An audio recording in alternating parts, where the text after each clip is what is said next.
For almost 1,000 years, Europe lived under the shadow of the Middle Ages, a time ruled by kings, faith, and survival.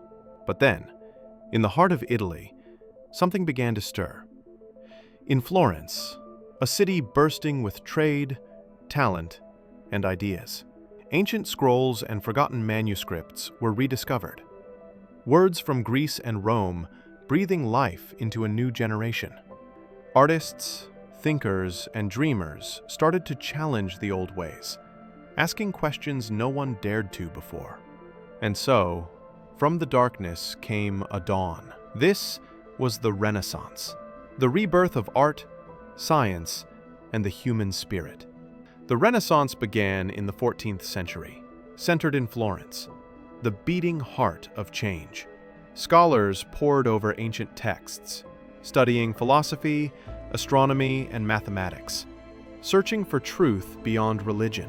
Sculptors carved life from marble. Painters filled walls with color and meaning. In squares and academies, philosophers debated freely about the stars, the soul, and humanity itself. This was humanism, the belief that mankind could shape its own destiny. The idea spread like wildfire, that reason and imagination could coexist, that life itself was worth celebrating. In art, this awakening reached perfection. Leonardo da Vinci, painter, inventor, and dreamer, blended science with art, sketching flying machines centuries ahead of his time. Michelangelo, with divine precision, sculpted David, a symbol of human strength and beauty. High above the Vatican, he painted the Sistine Chapel, a ceiling that told the story of creation itself. Raphael followed, painting love, grace, and harmony into every brushstroke. Their art no longer just worshipped God. It celebrated humanity, and through their hands, the world began to see differently.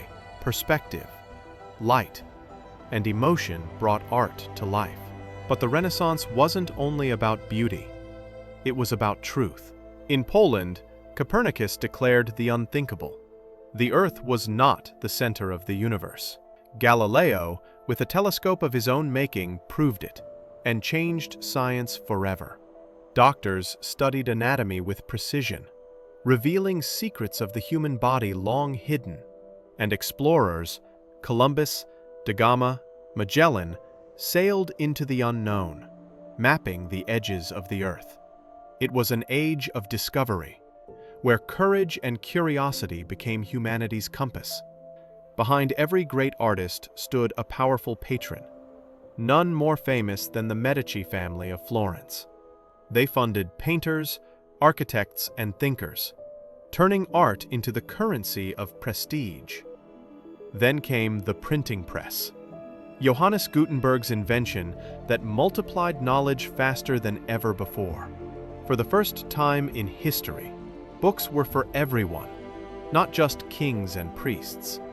Machiavelli, a thinker of the time, studied power itself, writing The Prince, a guide for rulers both feared and respected. The Renaissance became a battlefield of ideas, where religion, power, and intellect collided. What began in Italy soon swept across Europe, to France, England, and beyond.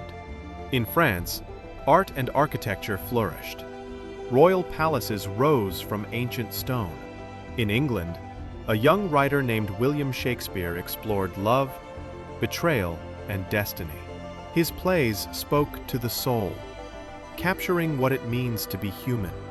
In the North, painters like Dürer and Van Eyck mastered oil paints, creating details so real it felt alive. The Renaissance became a shared language, uniting Europe through beauty, knowledge, and imagination. So when you look at the art of Da Vinci or read Shakespeare's words, remember, this was Europe's awakening. The moment humanity found its voice again, bold, curious, and unafraid. This was the Renaissance, when Europe awoke. By the end of the 16th century, The world had changed forever. The ideas born in Florence would inspire the scientific revolution, the Enlightenment, and even the modern world we live in today. Every discovery, every masterpiece, every act of creation traces back to this awakening. The Renaissance proved that light can always return, even after the longest darkness. It was more than art or science. It was belief in human potential, and that belief still shapes our world today.